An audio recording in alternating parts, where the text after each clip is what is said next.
Hello friends, welcome back to study with Gyan Prakash. तो बिहार विद्यालय परीक्षा समिति के द्वारा बिहार STET 2024 के लिए ऑनलाइन आवेदन की जो प्रक्रिया है ये शुरू हो चुकी है। ऑनलाइन आवेदन जो है ये 14 दिसंबर से लिए जा रहे हैं और ये प्रक्रिया चलेगी कब तक, तो यहाँ पर आप देख सकते हैं कि 2 जनवरी तक ये परीक्षा के लिए आप आवेदन कर पाएंगे। ठीक है, तो 14 दिसंबर से लेकर 2 जनवरी तक आप आवेदन यहाँ पर कर सकते हैं। बेसिकली फ्रेंड्स, यहाँ पर आवेदन को लेकर कई सारे अभ्यर्थी जो उनका सब्जेक्ट कॉम्बिनेशन है उसको लेकर दुविधा में है। अदरवाइज पूरा नोटिफिकेशन मैं पहले ही डिस्कस कर चुका हूँ। अगर आप पूरा नोटिफिकेशन देखना चाहते हैं तो इसका लिंक वीडियो के डिस्क्रिप्शन में है, आप जाकर देख सकते हैं और सारी बात को संक्षेप में समझ सकते हैं। तो यहाँ पर हम बात करेंगे कि जो आपका सब्जेक्ट कॉम्बिनेशन होगा वो किस प्रकार से होगा। जो लोग ऑनर्स किए हैं तो उसमें कंपोजिशन सब्जेक्ट क्या होता है और सब्सिडरी सब्जेक्ट क्या होता है। और अगर आप सामान्य स्नातक हैं और जैसा कि आप जानते हैं सामान्य स्नातक में 2 साल तक आपके 3 सब्जेक्ट होते हैं, थर्ड ईयर में आपके 2 सब्जेक्ट होते हैं, तो उसमें कौन से आपके जो है सब्सिडरी सब्जेक्ट के रूप में जाने जाएंगे। तो यहाँ पर यही सारी बातें डिस्कस करेंगे, यानी कि आपका जो डाउट है उसको क्लियर करेंगे। तो ऑनलाइन आवेदन तो आप कर चुके होंगे या करने वाले होंगे। आपको बताना चाहेंगे कि ये जो परीक्षा होगी वो ऑब्जेक्टिव टाइप होगी। 1 अंक मिलेगा आपको एक प्रश्न पर, कोई नेगेटिव मार्किंग नहीं है।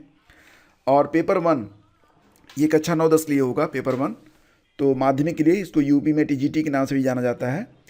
तो इसमें कौन कौन से भाषा के अंतर्गत और बाकी जो सब्जेक्ट हैं उसको आप समझिए। अच्छा, इसमें जो एलिजिबिलिटी है वो ये है कि अगर आप BEd हैं, ठीक है, तो आप आवेदन कर सकते हैं, चाहे स्नातक के आधार पर हो चाहे परास्नातक के आधार पर हो। BEd अगर हैं आप तो आवेदन आप कर सकते हैं। तो हिंदी, उर्दू, बंगला, मैथिली, संस्कृत, अरबी, फारसी, भोजपुरी और अंग्रेजी ये आपकी जो है भाषा के अंतर्गत आने वाले विषय हैं। और इसके लिए जो एलिजिबिलिटी है इसमें कुछ कन्फ्यूजन है, उसके बारे में करेंगे बात। गणित, विज्ञान और सामाजिक विज्ञान के बारे में भी चर्चा करेंगे।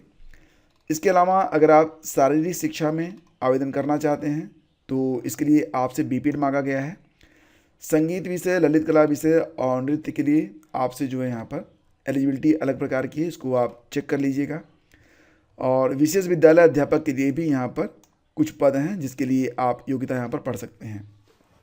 हम बात करते हैं सबसे पहले कि अगर आप गणित विषय के लिए कक्षा 9-10 के लिए यानी कि पेपर 1 के लिए अगर आप आवेदन कर रहे हैं तो आपकी एलिजिबिलिटी कैसे तय होगी। स्नातक स्तर पर गणित के साथ आपने भौतिकी, इलेक्ट्रॉनिक्स, कंप्यूटर साइंस, रसायन विज्ञान, सांख्यिकी विषय में कोई 2 विषय स्नातक स्तर पर पढ़ा हो, अथवा इंजीनियरिंग से आप स्नातक हो जिसमें गणित की विशेषज्ञता हो, तो आप गणित के लिए आवेदन कर सकते हैं। यहाँ पर ध्यान दीजिएगा कि अगर 2 साल भी आपने गणित पढ़ा हुआ है तो भी आप यहाँ पर आवेदन कर सकते हैं। ये बातें नीचे लिखी गई हैं और मैं आपको क्लियर भी कर दूंगा, ठीक है। इसके बाद विज्ञान के बारे में बात करते हैं। तो विज्ञान के लिए अगर आप आवेदन करना चाहते हैं तो स्नातक स्तर पर जो जंतु विज्ञान होता है, मतलब प्राणी विज्ञान, वनस्पति विज्ञान और रसायन शास्त्र अगर आपने पढ़ा हुआ है या फिर अगर आपने इंजीनियरिंग की है उसमें विज्ञान की विशेषज्ञता है तो आप यहाँ पर आवेदन कर सकते हैं। और एक बात और भी कि विज्ञान में जो बायोटेक्नोलॉजी वाले हैं, माइक्रोबायोलॉजी वाले हैं, उनको भी यहाँ पर शामिल किया गया है। सामाजिक विज्ञान में अगर आप आवेदन करना चाहते हैं तो स्नातक स्तर पर सहायक विषय या प्रतिष्ठा विषय यानी कि ऑनर्स के अंतर्गत इतिहास, भूगोल, अर्थशास्त्र और राजनीति शास्त्र में से कोई 2 विषय आपने पास किया हो, और मतलब कोई 2 विषय आपने पढ़ा हुआ हो, और इसमें अनिवार्य रूप से एक विषय या तो इतिहास हो या तो भूगोल हो। प्राचीन इतिहास विषय को इतिहास विषय के समकक्षी माना जाएगा, ये बात ध्यान रखिएगा। और बात हो रही है यहाँ पर भाषा से संबंधित विषय के बारे में, तो माध्यमिक विद्यालय के अध्यापक पद के लिए भाषा से संबंधित विषयों में स्नातक स्तर पर अगर आपने प्रतिष्ठा ऑनर्स किया हुआ है तो जो अनुषांगिक विषय होंगे सब्सिडरी, तो प्रतिष्ठा ऑनर्स अनुषांगिक सब्सिडरी के विषय के रूप में पठित होना अनिवार्य है। मतलब या तो आपने, बेसिकली क्या बात हो रही है यहाँ पर कि माध्यमिक विद्यालय के अध्यापक पद के लिए भाषा से संबंधित विषयों में स्नातक स्तर पर प्रतिष्ठा ऑनर्स, मतलब आपने भाषा से अपना ऑनर्स कंप्लीट किया हो, या फिर सब्सिडियरी सब्जेक्ट के रूप में भी अगर आपने पढ़ा है तब भी ये आप भाषा के अंतर्गत आवेदन कर सकते हैं। तो बहुत सारे लोग यहाँ पर पूछ रहे हैं कि ये सब्सिडियरी क्या होता है, कंपोजिशन क्या होता है। तो बेसिकली इसके बारे में मैं आपको थोड़ा सा क्लियर कर दूं, आप इसको अच्छे से समझने का प्रयास करिए। देखो फ्रेंड्स, यहाँ पर हम बात करते हैं सबसे पहले ऑनर्स के बारे में। तो जो ऑनर्स वाले हैं वो यहाँ पर ध्यान से समझें। जैसे कि अगर आप बीए ऑनर्स कर रहे हैं तो बीए ऑनर्स करने वाले जिस सब्जेक्ट से बीए करते हैं उन्हें अपने उस मेन सब्जेक्ट के साथ 2 साल तक कुछ अलग सब्जेक्ट भी चूज करना पड़ता है। ठीक है, ऐसा नहीं होता है कि अगर आप हिस्ट्री से कर रहे हैं तो बस हिस्ट्री ही चलती रहेगी 3 साल तक, ऐसा नहीं होता है। 2 साल तक आपको कुछ और भी विषय लेकर चलना पड़ता है। ठीक है, तो जो 2 सब्जेक्ट आप चूज करेंगे, ठीक है, उसमें सब्सिडियरी सब्जेक्ट और कंपोजिशनल सब्जेक्ट होता है। कैसे होता है, क्या निर्णय लेंगे आप कि कौन सा आपका सब्सिडियरी सब्जेक्ट है, कौन सा आपका जो है कंपोजिशन सब्जेक्ट है। तो एग्जांपल है कि जैसे कि अगर आप इतिहास से ऑनर्स कर रहे हैं तो पहले साल आप कुल मिला के ये हिस्ट्री वाला पेपर तो रहेगा, ठीक है, इसके अलावा आपको जो है 5 पेपर देना पड़ेगा आपको, जिसमें ऑनर्स पेपर 1, ऑनर्स पेपर 2, यानी कि history honours paper 1, history honours paper 2, ये 2 पेपर रहेगा।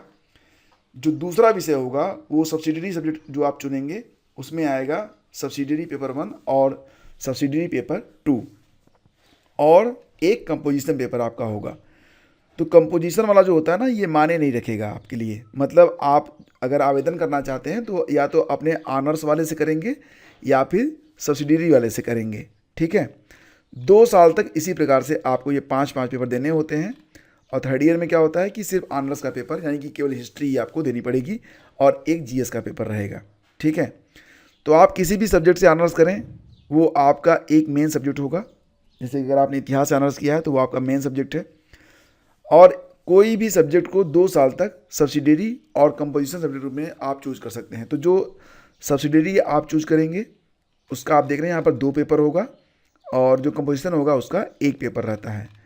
तो इस प्रकार से ऑनर्स लेवल पर। और अगर आप सामान्य स्नातक हैं तो आपको पता ही है कि अगर आप सामान्य स्नातक हैं तो 2 साल तक 3-3 विषय होते हैं और तीसरे साल 2 विषय होता है, एक विषय आप छोड़ देते हैं। तो जिस सब्जेक्ट को आप क्या करते हैं कि 2 साल तक पढ़े हैं और तीसरे साल छोड़ दिए हैं तो वो आपका सब्सिडियरी सब्जेक्ट होता है। ठीक है, आप मतलब कि जो क्या होता है कि स्नातक स्तर पर इस प्रकार जो सामान्य स्नातक होता है उसमें जो है कंपोजिशन सब्जेक्ट नहीं होता है। जैसे कि मैं आपको एग्जांपल देता हूँ कि अगर मान लेते हैं कि आपने बीएससी किया हुआ है, ठीक है, बीएससी के पहले साल में आपका जो विषय रहा है वो फिजिक्स रहा, केमिस्ट्री रहा और मैथ रहा।